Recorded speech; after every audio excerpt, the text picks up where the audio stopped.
What's up, everybody? Jensen Cummings here. Thank you, as always, for tuning in. Today is Best Served Podcast 210, and we are talking restaurants are worth saving. This is part 1 of 6. I'll tell you a little bit about that. Best Served Paragon. The Paragon Pillars are a very important work to myself and Andrew Parr. And Andrew and I will talk a little bit more. For anybody who's been watching the show, you know Andrew, but we'll talk about our work a little bit more as we go along. The Paragon Pillars, a roadmap to an equitable, profitable, and sustainable restaurant model. We've been really focused on a new opportunity in this restaurant industry that we love. We know that it's been broken for a long time. And so we're really focused on this channel and the work that Andrew and I are doing behind the scenes to bring forth these outcome goals that we have, the things that we need as people operating within this industry. And this kind of came to me as like I failed multiple times being the chef owner of restaurants. And instead of jumping back into the fire again and again and again, which is my nature, I had to reflect and take a step back and say, this is not built for the success of the people that work within this industry. We take these tropes for granted, like 65% of restaurants close in the first year. Like, this is just normal. This is not normal.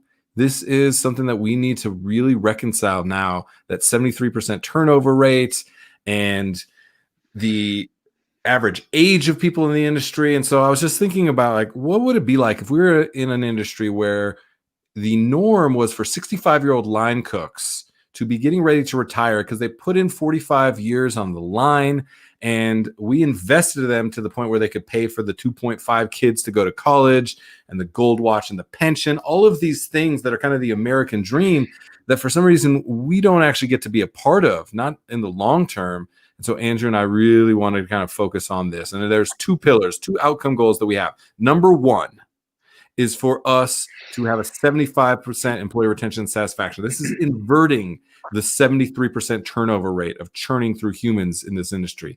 It is going against the 56-day average tenure of a restaurant employee. It seems an impossibility. Yet we think there's a lot of ways that you can actually achieve this if we stop trying to create a new mousetrap. We stop trying to put a different color lipstick on the same pig, and we actually build a new model. Number 2 is for us to maintain a 19% net profit. Fuck COVID-19, 19% net profit for restaurants. It is what viable businesses need to do to be able to achieve their goals long term. And the 5, 6, 7, 8% norm, it's not sustainable. You are one bad quarter, you are one major piece of equipment breaking down away from closing at any moment. And we see that vulnerability playing out more now than ever. That's the goal that we have. Did I kind of cover that, Andrew? How was that? Yes, that was awesome. Yes, All right. I think well done. All right, good. So the way that we're going to be doing this channel as kind of a recurring channel. So we've been throwing it out there kind of haphazardly, just for fun, filling in the gaps a little bit. But Andrew and I are going to be on more regularly. I am the color man, and Andrew is the information guru. He is going to give us so many facts. My brain is going to bleed. I'm going to try and tell you guys stories about our personal experiences within the industry. And so what we're going to do, I mentioned part 1 of 6. We are going to be digging into an article written by the Eater staff called America's Restaurants Are Worth Saving. Here's How. And we are struck by this, and we have kind of this filter that we think about things through of what we call kind of why to when. It's why, who, what, how, where, when. And we focus on this organizational matrix, this framework, this filter that we need to focus on why we do what we do and who it is that we serve first. And we get so chummed up the minutia of what we do and how we do it, thinking that that's what sets us apart. But it's not what's on the plate. It's who gets to the plate that truly matters. It's why we get out of the bed in the morning that truly matters. And the more time we spend focusing on that, the what and how, the cooking is the easy part. And yet we spend so much time and effort and put so much of ourselves into that. There's nothing left. There's nothing left for us. And so that's what we really want to dig into. And so we're going to take this article. The article is in the comments. Link to that after you kind of interact with us. And please, if you have questions or comments, throw those out there. I want to make sure that that's said as well. We are going to be talking about some of the individuals that were contributors And the comments that they made that kind of specifically today focus on why we are in this industry, why we do what we do, why we're not accountants or any other industry that clearly is more sustainable than our industry. So we want to dig into the why today a little bit.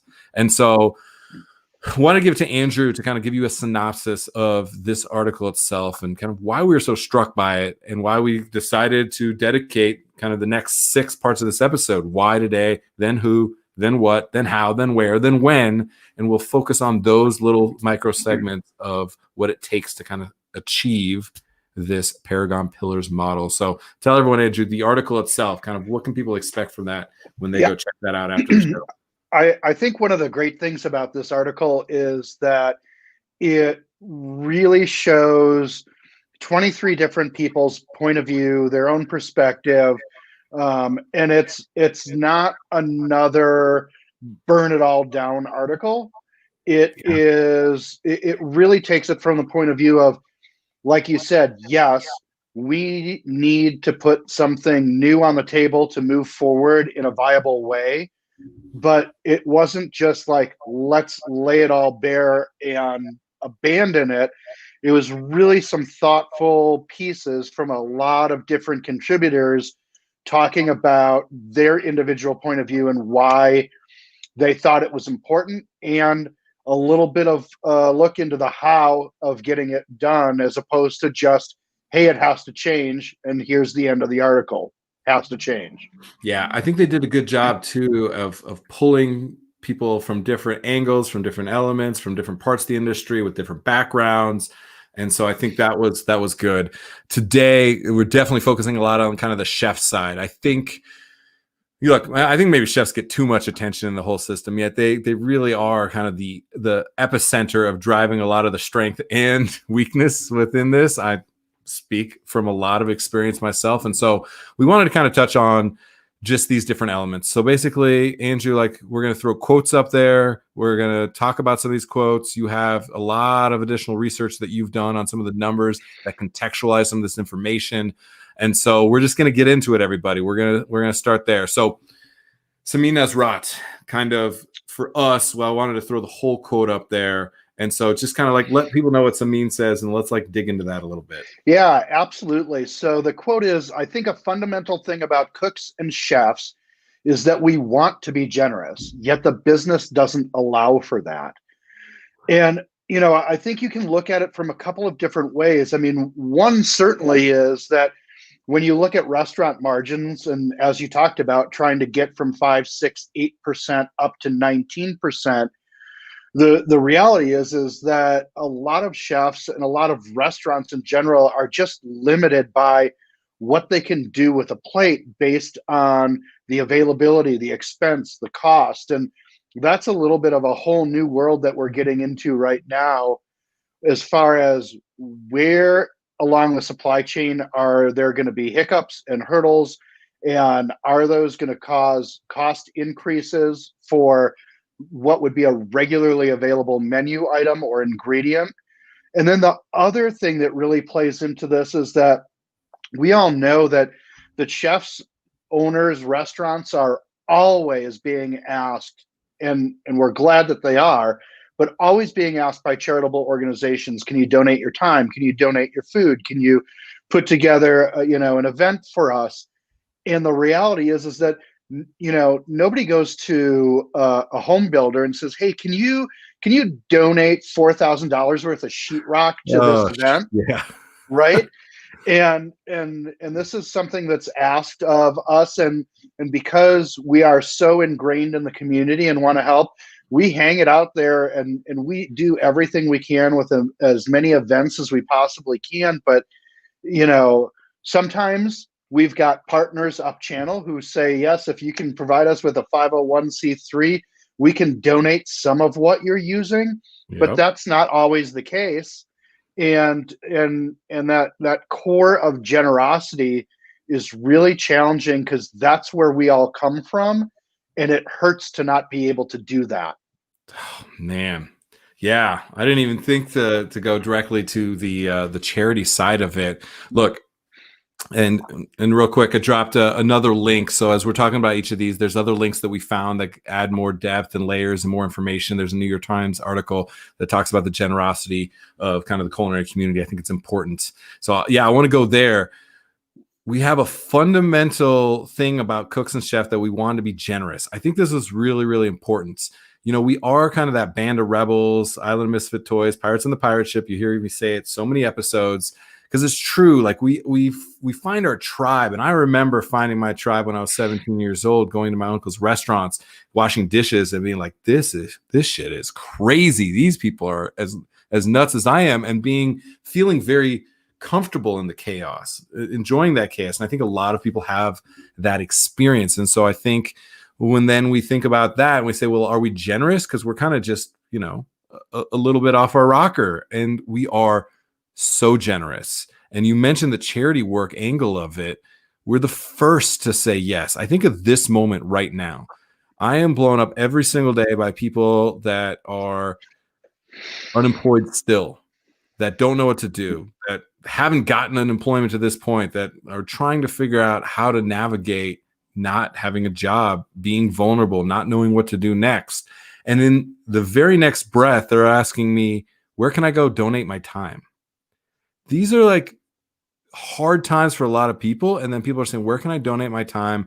I just need to go and cook for people. The generosity is truly there. And it's one of the most heartening things about this moment right now is that we're seeing that the people in hospitality, essential doesn't even cover it, Andrew. I mean, essential, they're absolutely fundamental Right. to the fabric, right? You hear me say this again and again. Restaurants, it's clear now, are the pillars of both culture and commerce in their community. And I think it's important for us to reflect on that. We have not valued ourselves enough in this industry. We have beat ourselves up again and again and again and again, and we love it. I get it. Yet it's not sustainable, right? It's why we don't have 65-year-old line cooks. It's why I burnt out. It's why so many of us say, I can't do it anymore. It is a young person's game. It is not for somebody who wants to have kids. It's not this, it's not that. And why is it not that? Because we can't afford it. You're right. We can't afford it in the model that we currently have. So we need a new model so that we can really amplify the generosity and allow people to be generous until they're 65 and are ready to retire. And that's what we're trying to get to. So Samin Ezrat, obviously just brilliant mind for the industry. So I really, really appreciate that. Very thoughtful. All right. Who's next? Who else did we really like from this episode? So next up is Sean Sherman. That guy. Right. Founder, CEO of the Sous Chef. And great name, by the way. Right. And what the quote that we pulled out from Sean was, we need community-based food systems. We need a lot more local community-based farming systems that can produce a lot of food for a very particular region. And I think, one of the things that drew me in about this was when you refer back to the Fireside at 5 chats that you did. Mm-hmm. And, one of the most engaging conversations was the one about supply chain. And this ties directly back to it. And the reality is that supply chain traditionally, or, if you go back to Europe, supply chain was never an issue because people were accustomed to using the ingredients that were local and most bountiful and readily available, which allowed prices to stay relatively low because you weren't trying to bring in product from another region that wasn't part of that region. And to quote, this is kind of funny, I'm going to quote myself in the article that I wrote about that. One of the guests was Mike Calicrate, and he indicates some of the contributing factors that have led us here are industrial agriculture and an extraction industry and vapid price shopping consumerism, which can lead us to purchase food that is so inexpensive that it's also devoid of nutritional value. And I know you've got the link thrown up there too. There's a ton of incredible links about the supply chain and the food system that were included in that article. But it's just, losing out on regional food is just something that's a really unfortunate part of the way that the American food system has been for an extremely long time. And there's such an interesting thing where Sean goes. What I really liked about his statement was the community side of it. There are these platitudes that we throw out there, these things that we say that, sometimes come from like a marketing place where you're trying to like sell some pretty words. And community for sure is one of that. Culture, I said earlier, is for sure one of those things where it's like our culture and our community, and we're community builders. What's interesting when I think about this from the why we're in this industry is because we do want that tribe. We want to be of service. We want to be generous. We want to find people that are passionate about an experience, about a people and their culture and their history and the food that came from that. And so we sometimes, unfortunately, like capitalize on that passion. We use that to say you should be getting paid less than you're actually worth because you're getting to express your passion. And this isn't the fault of the owners individually per se. It's also their responsibility. It's because we've built this framework. And part of it is because we devalue and undervalue the food and the people. And so you're fighting these two massive forces that are forcing everything down. Lower pay, lower expectation of value, lower amount of money that we'll spend. We spend less, Americans, by percentage of our income on food than any other industrialized nation in the world. I want to make sure people like hear that. We don't value food. 6.2% of the annual household income in the United States is all that goes for food. It's just not okay. Like, it's just not okay. And I say that because, even I have a thread going right now being like, why aren't noodles and dumplings as highly regarded and valued as pasta? Right. And I think about those things. And at the same time, I love paying $8 for an amazing bowl of noodles. So like, I'm guilty of it too. I think all of us are guilty. And I just know more and more the impact that that's having on that business, that's having on that people, that is then throwing more money into the system that is devaluing the food product themselves. And so it's very much, again, this kind of rat race scenario where we need to create the outcome goals that we want. And we reverse engineer and map the actual actions and models that it will take for you to achieve that. And that's, again, what we're really focused on versus being like, how do I create leverage to negotiate this tiny price here and that tiny price there? It just doesn't work. And the amount of effort that it takes is massive. And we don't have enough time in this industry. So community, long story long, back to community. Community is so important because we want to empower the people who have a strong why you're in this industry is that you want to be generous, you want to be of service, you want to build community. And so our ability to invest in that community is going to be so foundational. And so when Sean talks about what that community is, it's buying local is not a thing that makes you farm to table. Buying local is a thing that makes you a part of that community. And I think we have inverted those two because the idea of being a farm to table restaurant is sexy. Yet a lot of those restaurants are spending, 19%, 22%, 25%, 30% of their food purchasing dollar on local products. That puts way more money into the system that is making it near impossible for the local to be able to survive and thrive. And so you have to decide what those are. Now, when you're looking at this practically, I get it. You're paying $1.14 a pound or $3.50 a pound. How do you afford that? It's because every single lever within what we're trying to create with the Paragon Pillars is saying, where do you invest? And then how do you work with your partners, all 147 line items in your budget, to be able to map towards that goal? Because we realize that everybody who is an ancillary industry that's connected to restaurants needs restaurants to thrive in this moment more than ever. So we recognize that. So Sean was really focusing on the community, and the way that you're doing that from a financial standpoint is going to be super important. It's not just about spending more money, which means you have less money to pay yourself as an operator, means you have less money to pay your people. It's about valuing those things, making them a priority, and then reverse engineering all the other elements that you invest in your business to make sure that you get to the 19% net profit with everybody involved in that system. So, and we'll dig through that make sure you watch all 6 of these because we'll dig into that. We'll get way more practical with how you do that. We're just setting the table for people right now. So let's get into the next quote that we really liked. Who else did we get? Absolutely. Next up is Lucas Sin. That's a good one. And Lucas said there's a lot of things we can learn from each other that unfortunately doesn't exist because there hasn't been the platform or the incentive up till this point to have those conversations, right? And so some of this goes back to what you were just talking about as far as moving the levers up and down to figure out where to gain financial advantage on the P&L so that you can afford other, spends and investments in other places. So strategic sourcing and purchasing through cooperatives is a big piece of that. But I think also one of the bigger parts here is, look at the restaurants and food service establishments up and down the block in your neighborhood and understand what each of those people's strengths and weaknesses are and how you can bring value to each other.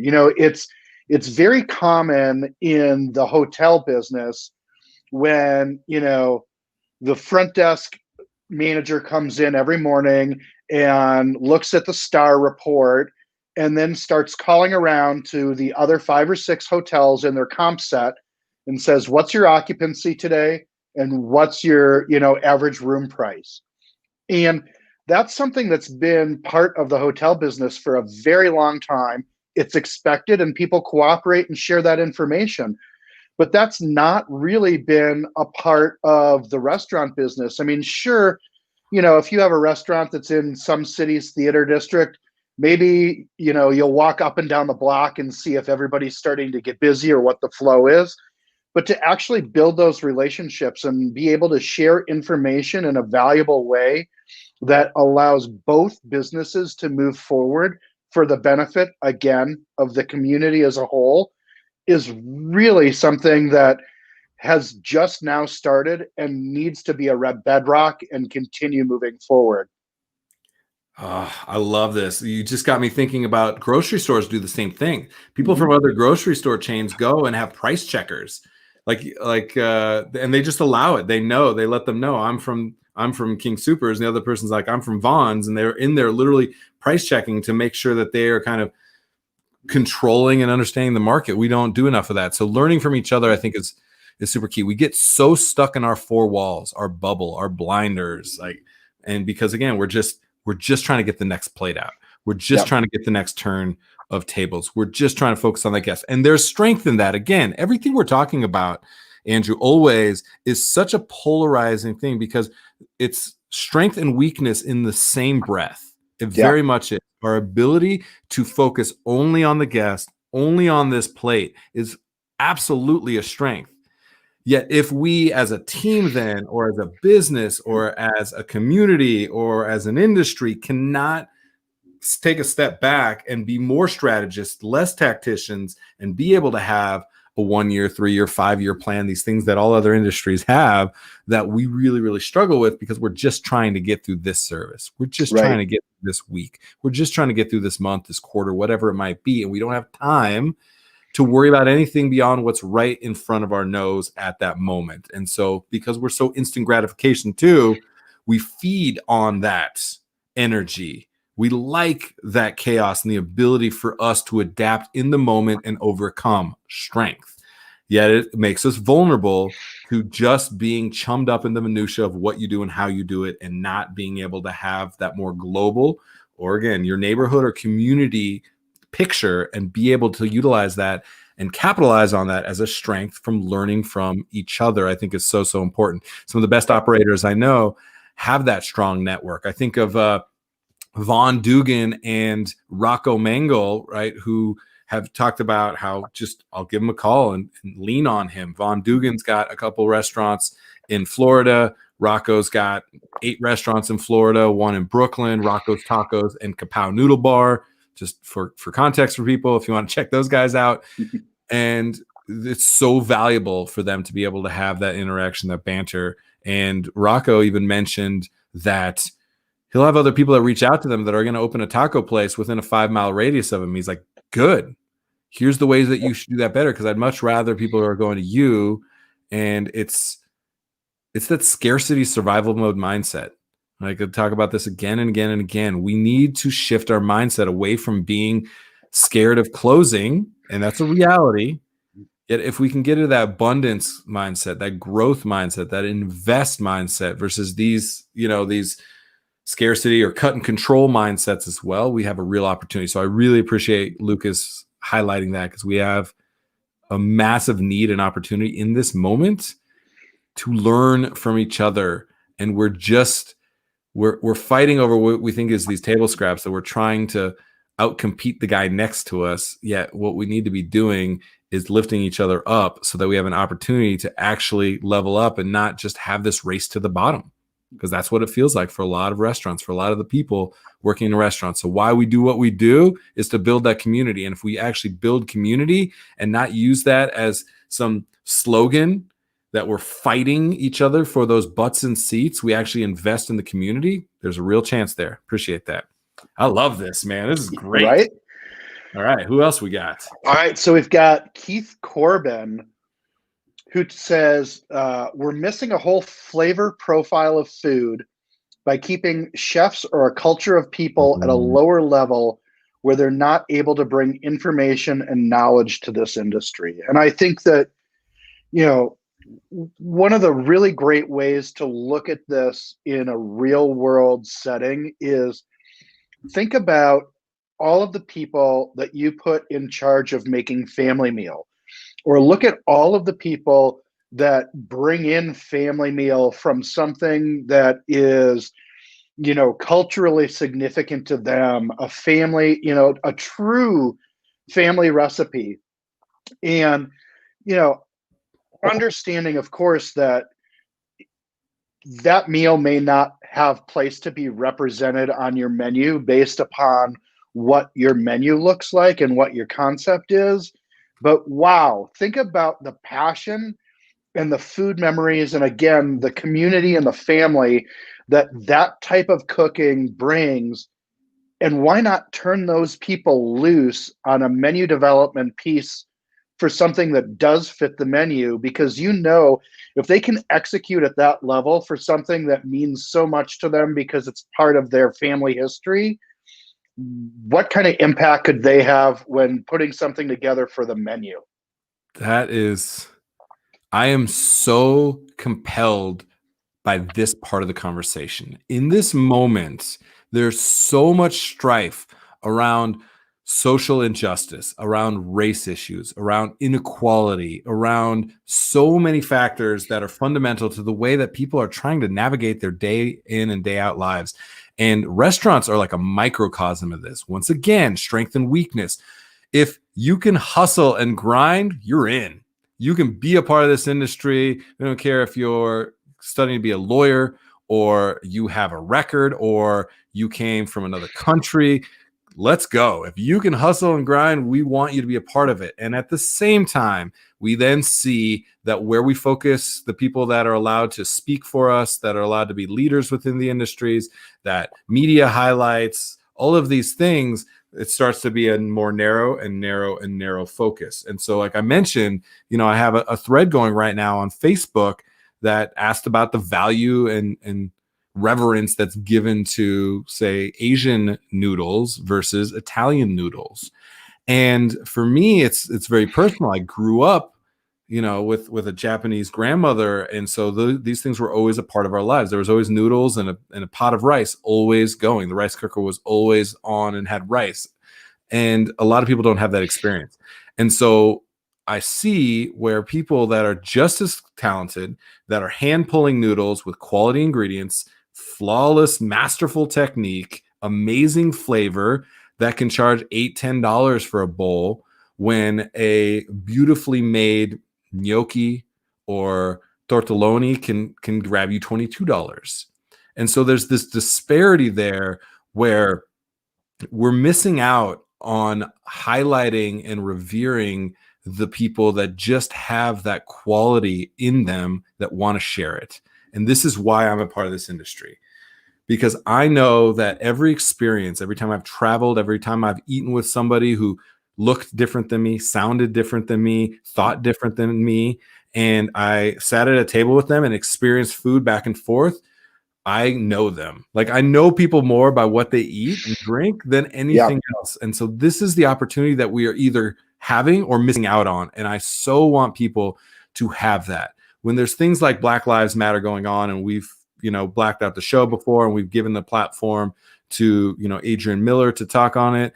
I didn't know what I could or couldn't say on the subject because it's not my life. All I said in that time was like, I want to tell you about 7 Black men that I know, that I have the utmost respect for as leaders in our industry, not Black men as leaders in our industry, purely leaders in our industry. And I was like, when I have a conversation with them about the gumbo that they've been cooking since they were a kid because they went through a divorce, and this is the dish that they cooked with their father on the weekends, love, nothing but love for that person, for that experience. And then they happen to make an amazingly award-winning dish. Like, that's why we do this. And if you are not creating space for those stories to be highlighted and amplified, you're missing the trick. We have to invest more time and effort into it. And it's what we continue to strive to do and are still not good enough. Our ability to bring more complex stories, more diverse stories, find the people that have not been highlighted.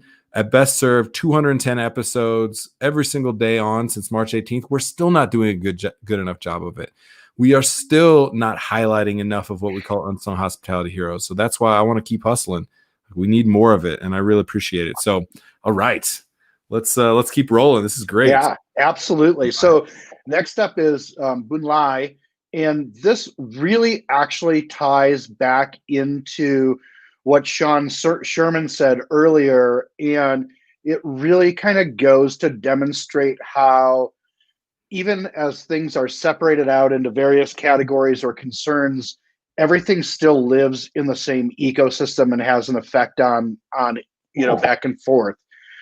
So the quote here was, as long as the Farm Bill incentivizes food that makes us ill, as long as our governmental policies perpetuate abuse and oppression of Black people, the indigenous, immigrants, women, and the poor, as long as our government continues to allow corporations to destroy the environment, vast systemic improvements to the restaurant industry will not happen, and the sustainable food movement will only significantly benefit the rich.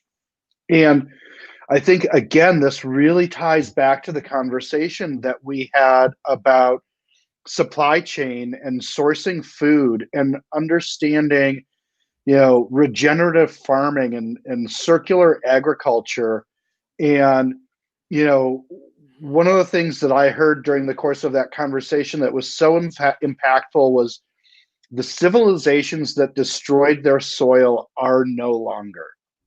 And this ties back again to talking about community-based farming leading to community-based restaurants, and understanding that,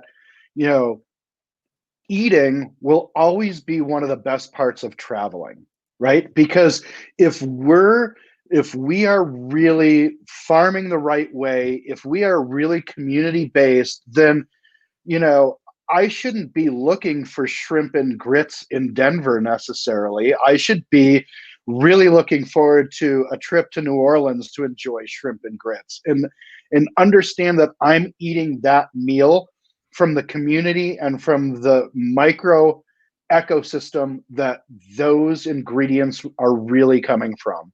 And so I think that this is really a key piece to the conversation as well. In our house, this is playing out right now. And this is, again, I have to call myself out. I am a culprit. I grew up in Southern California.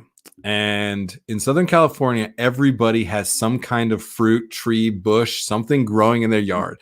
And you literally will pick the lemons at our house, the blackberries, it was figs, there was nectarines at different places that we lived. And you'd pile some up and you'd walk next door. The person had the Oro Blanco grapefruit or the pomegranate up the street, which Mom hated when we shot pomegranate seeds at each other and ruined our clothes. That's kind of what we did. It was just normal. And so moving around the country then and recognizing that not everyone has access to those ingredients year round, yet they do have access to a lot of those ingredients year round, kind of was, again, a polarizing thing for me. And so right now there's a conversation going on between Betsy and I and about avocados. My go-to breakfast every morning was salt, pepper, and Gerard's champagne dressing. If you don't know, look it up. And I'm sure that somebody's gonna be like, well, that's not a sustainable product. That's owned by Kraft. And I know I'm the worst, but still, I can't help myself. Avocados are one of those foods that I always have. Avocados do not grow year round in my local community. They don't even grow in my local community at all in Denver. And so that's something that I have to reflect upon. Like, how do we say that we can make the most dynamic dishes out of turnips and parsnips in the winter, and you don't get your avocados, right? This is something that we have to reflect on. And me personally, I struggle with that. I want avocados in December. And so I'm selfish in that way. And I'm having to reconcile that for myself personally. All of us need to make these decisions. We need to decide in the restaurant business model, down to our teams, to the personal decisions that we make within our homes, is where we're going to invest that money.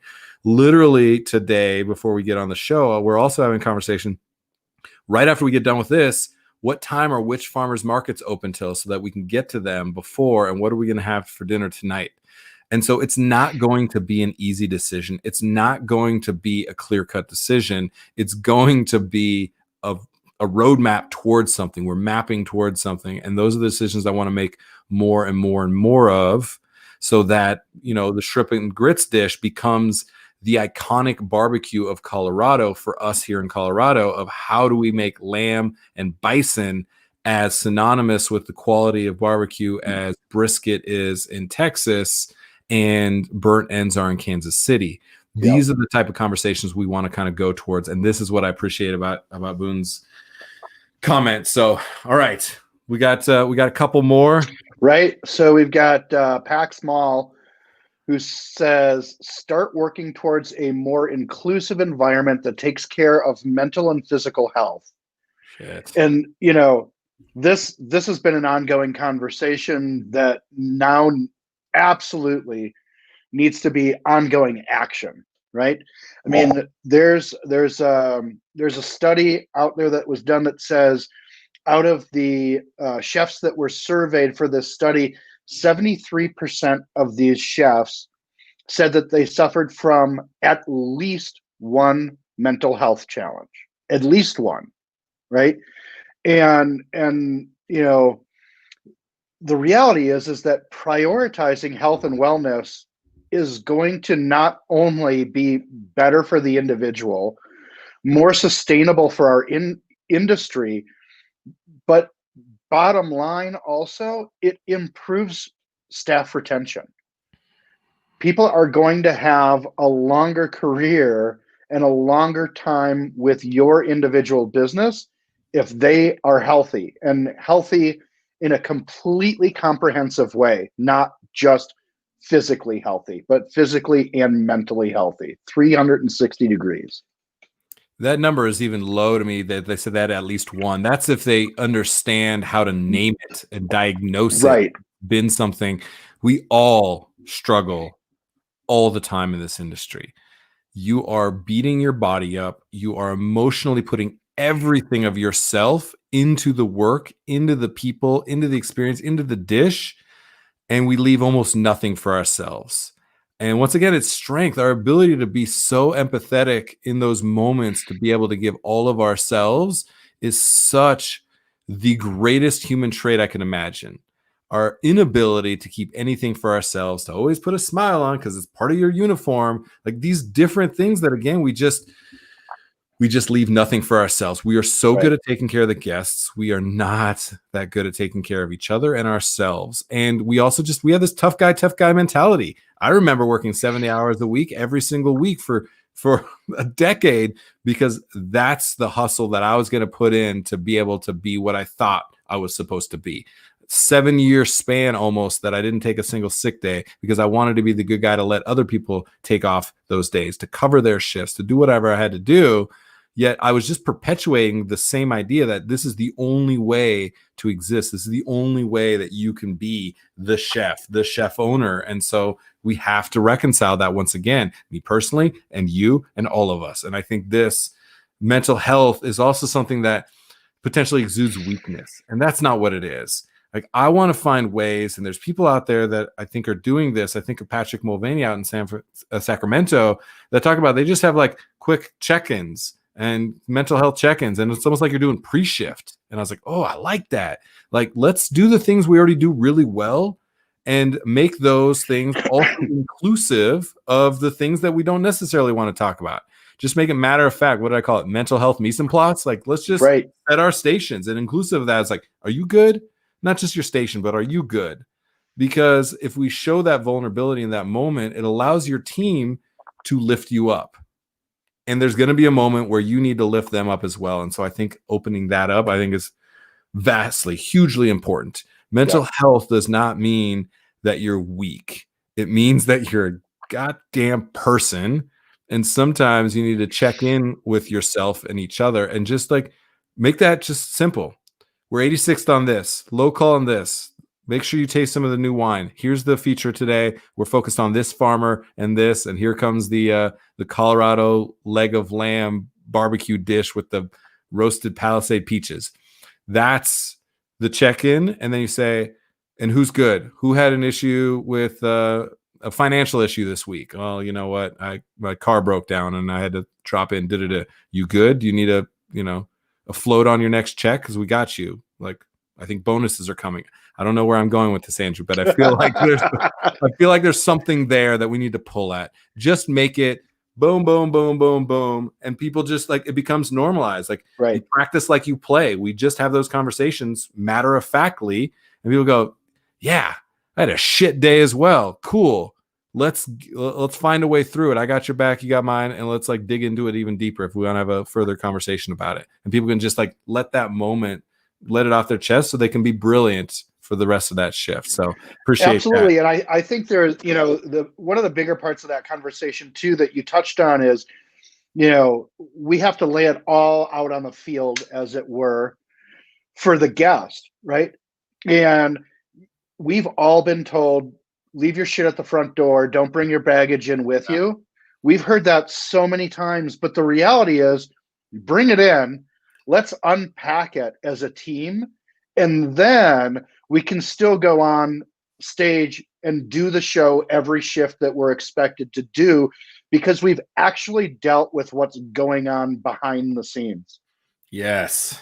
All right. Well, we got one more. Yeah. Final piece today for the why is from Johnny Rhodes. Most chefs don't eat the quality of food in which they sell because of the hours in which they have to work to make ends meet to be successful. So two really big things that he said is, one is we don't have enough time to eat the way that we're serving our guests because we're working two jobs to pay the bills. And then the other piece is we're not getting paid enough to just work one job, right? And so I'm going to let you take off on this after I launch this softball over in your direction. But the vision that this brings up for me is, the chef, the sous, the line cook, the dishwasher, who is like hunched over the trash can, inhaling cold food that was brought back from the dining room because it's not what the guest ordered.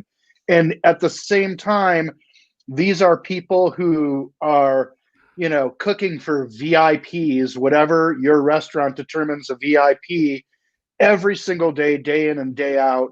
And we're just trying to wolf down a half a cold meal because that's pretty much our biggest meal of the day.